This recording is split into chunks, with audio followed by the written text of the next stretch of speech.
एक बार फिर स्वागत है मेरे बच्चों आपका सरल भौतिकी में।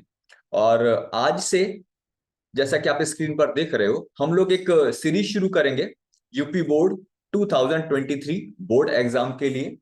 और इस पर्टिकुलर सीरीज में जो हम लोग का मेरा बच्चों मेन उद्देश्य है या मोटिव है, वो ये है कि हर एक टॉपिक के उन पॉइंट्स को आपको एक्सप्लेन करना जो बोर्ड एग्जाम में सबसे ज्यादा पूछे जाते हैं, यानी केवल मेन मेन पॉइंट्स को रिकॉल कराना आपको, जिससे कि कम समय में इफेक्टिव प्रिपरेशन आपकी शुरू हो जाए।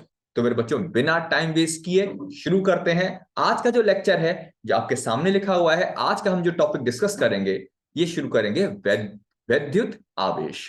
तो वैद्युत आवेश में सबसे मेन जो आपको जानने की जरूरत है वो शुरू हो जाती है इसकी परिभाषा से। कोई पूछे कि वैद्युत आवेश होता क्या है, तो वैद्युत आवेश की अगर बात करें तो शॉर्ट में आप याद रख सकते हो कि वैद्युत आवेश का मतलब होता है किसी वस्तु पर, पदार्थ पर आया हुआ वह गुण जिसके कारण वह वस्तु या पदार्थ दूसरे पदार्थों को अपनी तरफ आकर्षित या प्रतिकर्षित करता है।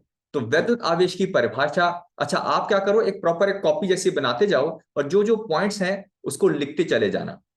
तो वैद्युत आवेश शॉर्ट में बिल्कुल क्लियर सा, वैद्युत आवेश का मतलब वह गुण है जिसके कारण क्या उत्पन्न होता है, जिसके कारण उत्पन्न होता है आकर्षण या प्रतिकर्षण। वैद्युत आवेश में जो सबसे इंपॉर्टेंट जो दूसरा पॉइंट आता है वो आता है घर्षण द्वारा आवेशन। घर्षण द्वारा आवेशन, अब यह समझेंगे कि आखिर घर्षण द्वारा आवेशन क्या होता है।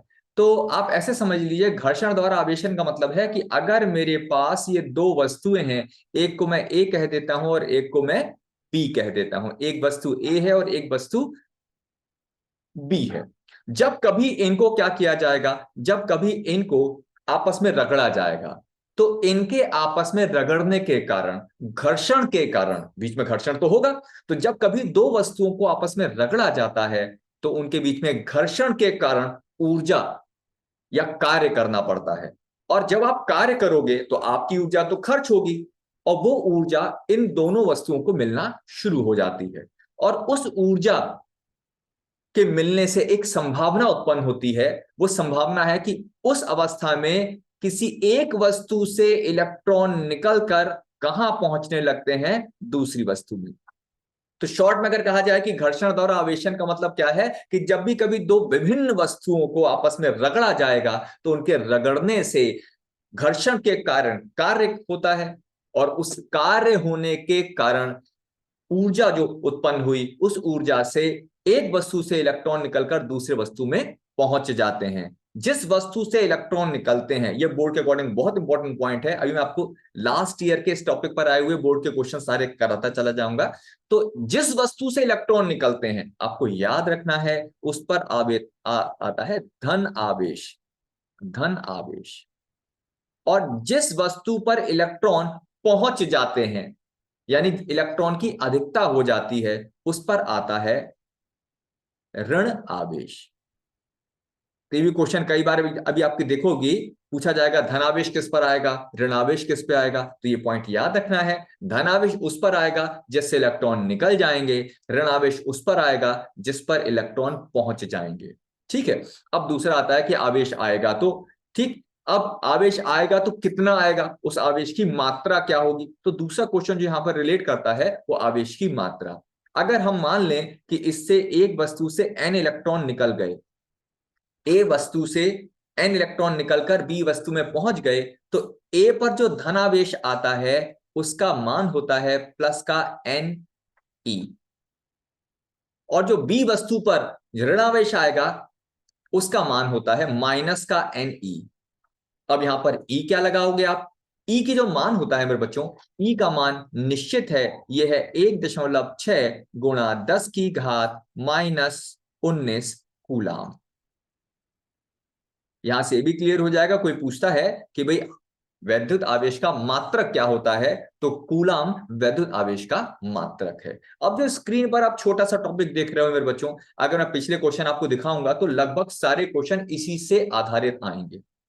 ठीक है। अच्छा, एक बात और समझ लेना है कि यहां पर n जो है, n क्या होगा, n हमेशा पूर्णांक होगा। n क्या हो जाएगा, पूर्णांक होगा। ये पूर्णांक का मतलब 1 2 3 4 पूर्ण संख्या होगी कोई। ठीक है, ये कोई भी अनुपात या रेशियो नहीं होगा, फ्रैक्शन नहीं होता है। ठीक है, तो ये हो गया घर्षण द्वारा आवेशन। अब यहां पर कोई पूछे कि हमें इस टॉपिक में क्या याद रखना है, तो याद रखने वाली बातें कहीं अलग से नोट कर लीजिए। बहुत इंपॉर्टेंट पॉइंट है जो हमें पूछने हैं। सबसे पहली बात, आपको ये सूत्र याद होना चाहिए, Q बराबर NE। ठीक, ये प्लस और माइनस दोनों ही होते हैं। दूसरा, आपको याद होना चाहिए कि किस पर प्लस आएगा और किस पर माइनस आएगा। और तीसरा इंपॉर्टेंट पॉइंट और हम समझ लेते हैं, द्रव्यमान से रिलेटेड। द्रव्यमान, अगर जिस वस्तु से इलेक्ट्रॉन निकल जाते हैं, जिस वस्तु से इलेक्ट्रॉन निकल जाएंगे, यानी उसके अंदर कुछ ना कुछ द्रव्यमान की कमी हो जाती है। तो बहुत इंपॉर्टेंट पॉइंट है कि जिस वस्तु से इलेक्ट्रॉन निकलते हैं, जिस पर धन आवेश आता है, उसका द्रव्यमान, यानी द्रव्यमान या संहति भी कहा जाता है, द्रव्यमान का मान कम हो जाता है। द्रव्यमान का मान क्या होगा, कम। और जिस वस्तु पर ऋण आवेश आएगा, ऋण आवेश आने का मतलब क्या है, जिस वस्तु पर ऋण आवेश आया, ऋण आवेश आने से इस वस्तु का द्रव्यमान, इस पर कुछ ना कुछ पहुंच गया, तो इसका द्रव्यमान बढ़ जाता है। तो आपको याद रखना, आपसे पूछा जाए किसका द्रव्यमान बढ़ेगा, किसका द्रव्यमान कम होगा, तो ये क्लियर होना चाहिए। ठीक, अब सबसे इंपॉर्टेंट बात है। अच्छा, एक छोटा सा पॉइंट और समझ लेना है, यहां पर अगर कभी आ जाए, हालांकि क्वेश्चन बहुत कम आया है, फिर भी आप ध्यान रखिएगा, आवेश के मौलिक गुण। आवेश के मौलिक गुण, तो आप याद रखना, आवेश के मौलिक गुण 3 होते हैं। वो 3 कौन से होंगे, एक होता है क्वांटीकरण। एक क्या होगा बेटा, क्वांटीकरण कहलाता है, जिसको इंग्लिश में क्वांटाइजेशन कहते हैं। एक होता है आवेश का संरक्षण, शॉर्ट में लिख रहा हूं मैं, आवेश का संरक्षण। और एक होता है योज्यता का गुण, योज्यता का गुण। तो अगर बोर्ड एग्जाम में कभी क्वेश्चन आए कि आवेश के मौलिक गुण बताइए, तो आवेश के मौलिक गुण में आप क्या बताना, आवेश के 3 मौलिक गुण होते हैं। नंबर 1 क्वांटीकरण, नंबर 2 संरक्षण, और नंबर 3 योज्यता का गुण। इसका डिटेल वीडियो में भी शेयर कर दूंगा। तो अब क्वांटीकरण का मतलब शॉर्ट में याद रखिएगा कि आवेश के क्वांटीकरण का मतलब क्या है, तो आप लिखिएगा आवेश के क्वांटीकरण का मतलब है, आवेश के क्वांटीकरण का तात्पर्य है कि किसी वस्तु पर आवेश का मान कुछ भी नहीं हो सकता है। किसी भी वस्तु पर जो आवेश का मान है वो हमेशा ई आवेश का पूर्ण गुणज होता है। ई आवेश का पूर्ण गुणज होता है, जहां ई बराबर 1.6 गुणा 10 की घात -19 कूलाम होता है। यानी किसी भी वस्तु पर आवेश कुछ भी नहीं होगा, हमेशा वो ई जो लिखा है सामने, इसका पूर्ण गुणज होता है। पूर्ण गुणज का मतलब 1 गुणा ई, 10 गुणा ई, 5 गुणा ई, ऐसा नहीं होगा कि 1.3 गुणा ई, ऐसा नहीं होगा, पूर्ण गुणज होगा। नेक्स्ट, संरक्षण का सिद्धांत, ये भी याद रखिएगा मेरे बच्चों। आवेश के संरक्षण के सिद्धांत का मतलब होता है कि आवेश को ना तो उत्पन्न किया जा सकता है और ना ही नष्ट किया जा सकता है, इसको केवल पुनर्वितरित किया जा सकता है। कोई पूछे कि आवेश के संरक्षण का मतलब क्या है, तो आप कहोगे आवेश को ना उत्पन्न किया जाएगा, ना नष्ट किया जाएगा, इसको केवल क्या किया जा सकता है, इसको केवल पुनर्वितरित किया जा सकता है। तीसरा आता है योज्यता का गुण, इसको नोट करते जाइएगा मेरे बच्चों। योज्यता का गुण, योज्यता का गुण क्या कहता है, योज्यता का गुण कहता है कि किसी भी वस्तु पर जब आप कुल आवेश निकालोगे, तो किसी भी वस्तु पर उपस्थित कुल आवेश का जो मान होता है, वो उस पर उपस्थित अलग अलग आवेश के बीजगणितीय योग के बराबर होता है। बीजगणितीय योग का मतलब होता है कि जब आवेश को आप जोड़ोगे तो उनके चिन्ह का भी आप ध्यान रखोगे। जैसा कि एक उदाहरण सामने मैंने बना दिया, एक वस्तु मान लेते हैं जिस पर +2 कूलाम आवेश है, -3 कूलाम आवेश है और +5 कूलाम आवेश है। तो जब आपसे कहा जाएगा कि इस वस्तु पर कुल आवेश कितना है, तो आप क्या करोगे, इन सारे आवेशों को जोड़ दोगे और जोड़ते समय याद रखोगे कि इनका क्या है, अपना एक चिन्ह भी है। तो कितना हो जाएगा, ये हो जाएगा +2 -3 +5, तो ये अपने पास आ जाएगा +4। कूलम। इसे कहा जाता है योग्यता का गुण। बेसिकली आवेश के इन टॉपिक को आपको पढ़ना है। अब जल्दी से देखते हैं कि हमने जो टॉपिक पढ़ा उस पर बोर्ड एग्जाम में कौन कौन से क्वेश्चन आए हैं। ठीक है, और बढ़िया लगेगा जल्दी से अगर इन क्वेश्चन का आंसर आप पहले पहले भी देते जाओ। जैसे पहला क्वेश्चन अपने पास आया है, ये एनसीईआरटी का क्वेश्चन है। ऊन से रगड़े जाने पर, क्वेश्चन सुनिएगा, चाहो तो आप नोट कर लीजिए। ऊन से रगड़े जाने पर, ऊन दे रखी है, ऊन से रगड़े जाने पर कोई पॉलीथीन का टुकड़ा, किसका? पॉलीथीन का टुकड़ा। ये एनसीईआरटी का क्वेश्चन है, इंपॉर्टेंट है। एनसीईआरटी क्वेश्चन है 1.11 है बेटा, यानी पहले चैप्टर का 11वां क्वेश्चन है एनसीईआरटी का। तो ऊन से रगड़े जाने पर पॉलीथीन का टुकड़ा 3 × 10⁻⁷ कूलाम के ऋण आवेश को प्राप्त करता है। कैसा आवेश प्राप्त करता है? ऋण आवेश। ऋण आवेश को प्राप्त कर लेता है। यानी जब ऊन को पॉलीथीन से रगड़ा जाता है तो ऊन को पॉलीथीन से रगड़े जाने पर पॉलीथीन पर कैसा आवेश आता है? ऋण आवेश आता है। कितना आवेश आता है? ऋण आवेश ये आता है -3 × 10⁻⁷ कूलाम। आपको बताना है स्थानांतरित इलेक्ट्रॉनों की संख्या, यानी हमें क्या बताना है? कितने इलेक्ट्रॉन स्थानांतरित हुए। अब समझ जाओ, पॉलीथीन पर अगर ऋण आवेश आया है तो ऊन पर कैसा आवेश आएगा? धन आवेश आएगा। तो उसने पूछा है कि पहले बताओ इलेक्ट्रॉन कहां से कहां जाएंगे और कितने जाएंगे। तो इलेक्ट्रॉनों की संख्या कैसे निकाली जाए? जल्दी सोच लो फटाफट। इलेक्ट्रॉनों की संख्या तो सीधी सी बात है, ऊन पर प्लस आया और पॉलीथीन पर माइनस आया, यानी इलेक्ट्रॉन कहां से कहां जाएंगे? इलेक्ट्रॉन जाएंगे ऊन से पॉलीथीन में। ठीक है, अब दूसरी बात, कितने जाएंगे? तो सूत्र क्या लगाओगे? Q बराबर -Ne। माइनस क्यों लगाया? क्योंकि हम किसकी बात कर रहे हैं? हम बात कर रहे हैं पॉलीथीन की। पॉलीथीन पर कैसा आवेश है? ऋण आवेश है। -3 × 10⁻⁷ n मतलब इलेक्ट्रॉनों की संख्या है जो हमें निकालनी है, और E का मान कितना है? 1.6 × 10⁻⁻19। अब मैं आपको एक बढ़िया तरीका भी n निकालने का बताता हूं। माइनस से माइनस काट दीजिए तो ये आ जाएगा, क्या होगा? 3 × 10⁻⁷ और 1.6 × 10⁻⁻19। अब एक बढ़िया सा शॉर्टकट बताता हूं, भाग करने से ज्यादा आसान होता है गुणा करना। तो 3 × 10⁻⁷ को ऐसे ही रखिएगा, और 1/1.6 × 10⁻⁻19 है, इसको लिखा जा सकता है 6.25 × 10⁻18। तो ये जो पूरा पोर्शन है बटे में ये लिखा हुआ है, इसकी जगह क्या लिख दो? इसे गुणा में लिख दो, 6.25 × 10⁻18। अब बहुत आसानी से गुणा कर सकते हो। 3 की गुणा करोगे, 3×5 = 15, 3 दूनी 6, 1 7, 3 छक 18, और गुणा 10 की घात कितना हो जाएगा? 10 की घात हो जाएगा 11। तो पूछा कितने इलेक्ट्रॉन स्थानांतरित होंगे, तो आपका उत्तर हो जाएगा 18.75 × 10⁻11 इलेक्ट्रॉन एक ऊन से लेकर पॉलीथीन में स्थानांतरित हो जाएंगे।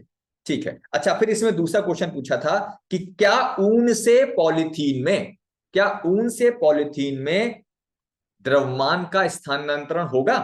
क्या ऊन से पॉलीथीन में द्रव्यमान का स्थानांतरण होगा? तो इसका उत्तर क्या हो जाएगा? ऊन से इलेक्ट्रॉन निकल के कहां जा रहे हैं? पॉलीथीन में जा रहे हैं। इसका मतलब है द्रव्यमान का स्थानांतरण होगा, यानी आपका उत्तर हो जाएगा हाँ। फिर सुनिएगा, क्वेश्चन था कि क्या ऊन से पॉलीथीन में द्रव्यमान का कोई स्थानांतरण होगा? तो आपका उत्तर होगा हाँ, होगा। ठीक है, चलिए नेक्स्ट क्वेश्चन पे आ जाते हैं अपने पास। नेक्स्ट ये क्वेश्चन जो आया है, ये आया है 2015 में। 2015 में क्वेश्चन आया है। क्वेश्चन क्या है? 8 कूलाम, 8 कूलाम ऋण आवेश में, 8 कूलाम ऋण आवेश में इलेक्ट्रॉन की संख्या बतानी। इलेक्ट्रॉन की संख्या। तो 8 कूलम ऋण आवेश में, अब बिल्कुल सिंपल सी बात है, Q बराबर क्या लगाओगे आप? N ही लगाओगे। Q कितना लगा दोगे? 8 लगा दोगे। N आपको निकालना है, और E का मान कितना होता है? 1.6 × 10⁻⁻19। तो N बराबर हो जाएगा 8/1.6 × 10⁻⁻19। जैसा कि मैंने अभी आपको बताया था, जो बटे में 1.6 है इसकी जगह लिख दोगे 6.25 × 10⁻18। तो आराम से गुणा करके इलेक्ट्रॉन की संख्या आ जाएगी। नेक्स्ट दूसरा क्वेश्चन आया है, इलेक्ट्रॉन के आवेश तथा द्रव्यमान का अनुपात। इलेक्ट्रॉन के आवेश तथा द्रव्यमान का अनुपात, ये क्वेश्चन आया है मेरे बच्चों 2016 में। तो ये भी आसानी से सॉल्व कर दोगे। इलेक्ट्रॉन के आवेश तथा द्रव्यमान का अनुपात, तो इलेक्ट्रॉन के आवेश और द्रव्यमान का अनुपात। इलेक्ट्रॉन का आवेश होता है E और द्रव्यमान हो गया m। E लगा दोगे 1.6 गुणा 10 की घात -19, और m कितना लगा दोगे 9.1 गुणा 10 की घात -31। तो इसका जो भी अनुपात आएगा वो क्या आ जाएगा, आवेश और द्रव्यमान का अनुपात आ जाएगा। मैं बच्चों एक कैलकुलेशन थोड़ा सा आपके लिए छोड़ रहा हूं, जिससे कहीं ना कहीं थोड़ा सा आप इससे लिंकअप हो जाओ, जुड़ जाओ क्वेश्चन से। नेक्स्ट, ये क्वेश्चन आया 2018 में। क्वेश्चन क्या है, ध्यान दीजिएगा। 12.5 गुणा 10 की घात 18 इलेक्ट्रॉन, 12.5 गुणा 10 की घात 18 इलेक्ट्रॉन के आवेश की गणना करो। अगर आप यहां स्क्रीन देख रहे हैं, स्क्रीन को एक बार पॉज कर लीजिएगा और जल्दी से पहले खुद उत्तर निकालिएगा, और फिर जो मैं उत्तर निकाल रहा हूं उससे मैच कीजिएगा। तो यहां पर ये क्या है, यह है इलेक्ट्रॉनों की संख्या। ये वास्तव में क्या हो गई, इलेक्ट्रॉनों की संख्या। और आपको किसकी गणना करनी है, आवेश बताना है, यानी क्यू बताना है। तो आप क्या लगा दोगे, क्यू बराबर लगा दोगे Ne। एन कितना लगा दोगे 12.5 गुणा 10 की घात 18, और ई कितना लगा दोगे 1.6 गुणा 10 की घात -19। तो इन दोनों की गुणा करके बहुत आसानी से आप सॉल्व कर सकते हो। सबसे पहले सॉल्व करने में पावर को एडजस्ट कर लिया करो। जैसे यहाँ 10 की घात 18 है और ये 10 की घात -19 है, तो यानी 10 की घात -1 बचा। तो आराम से गुणा करके उत्तर निकाल सकते हो। ठीक, नेक्स्ट ये क्वेश्चन आया। ये क्वेश्चन सबसे इंपॉर्टेंट है।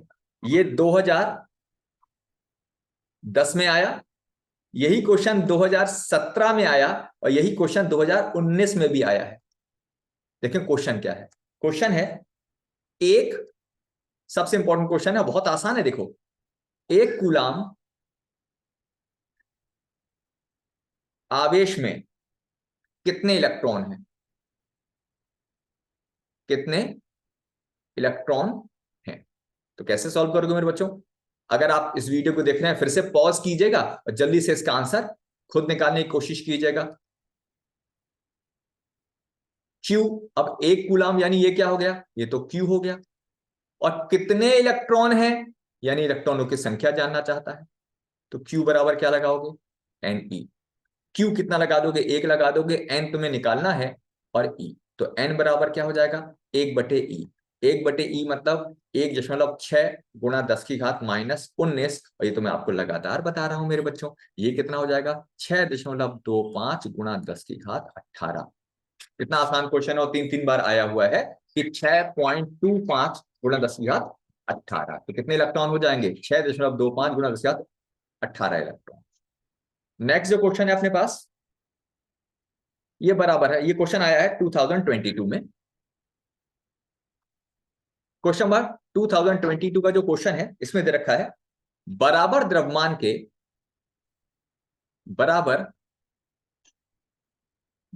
के दो गोले ए तथा बी। बराबर द्रव्यमान के दो गोले ए तथा बी को क्रमशः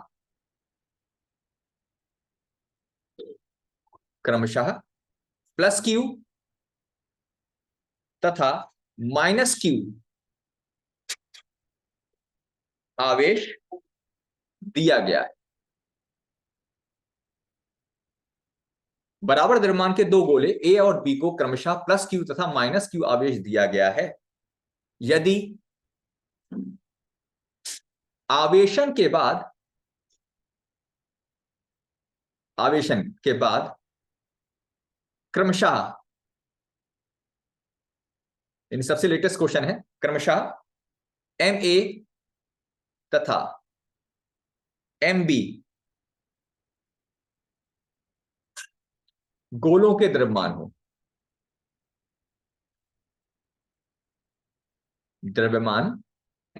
हो तो Ma तथा एमबी में संबंध बताओ।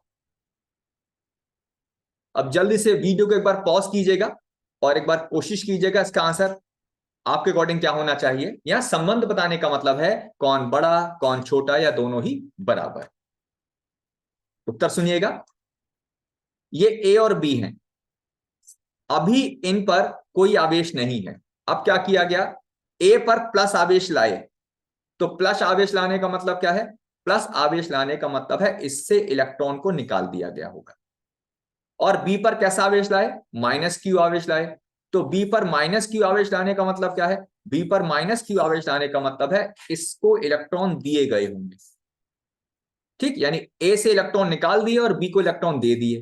तो जब ए से इलेक्ट्रॉन निकाल दिए तो इसका द्रव्यमान क्या हो जाएगा, द्रव्यमान पहले बराबर बराबर था लेकिन अब द्रव्यमान क्या हो जाएगा, इसका कम हो जाएगा क्योंकि इससे इलेक्ट्रॉन निकाल दिए हैं। और बी का द्रव्यमान क्या होगा, बी पर आपने इलेक्ट्रॉन दे दिए हैं तो इसका मतलब इसका द्रव्यमान बढ़ जाएगा। पहले तो बराबर बराबर थे लेकिन अब ए का द्रव्यमान कम हो जाएगा और बी का द्रव्यमान ज्यादा, यानी एम ए कम हो जाएगा और बी ज्यादा। ऐसे ही 2022 में ये क्वेश्चन आया। अब ये क्वेश्चन होमवर्क में आपके रहेगा। 2022 का ये जो क्वेश्चन है आपको कमेंट करके इसके आंसर को बताना है। ठीक है, क्वेश्चन है, एक चालक पर 2.4 गुणा 10 की घात -18 कूलाम धनात्मक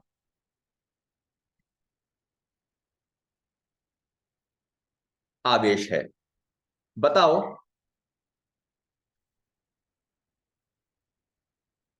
इस चालक पर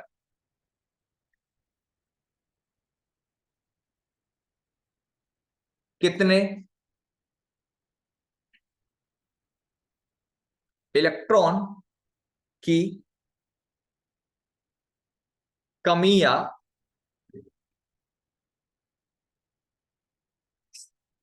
अधिकता है। तो मैं वेट करूंगा, नेक्स्ट वीडियो में मैं इस क्वेश्चन के आंसर को आपको बताऊंगा। तब तक के लिए इतना ही। कल हम दोबारा मिलेंगे नेक्स्ट टॉपिक में और कल का टॉपिक होगा कूलाम का नियम।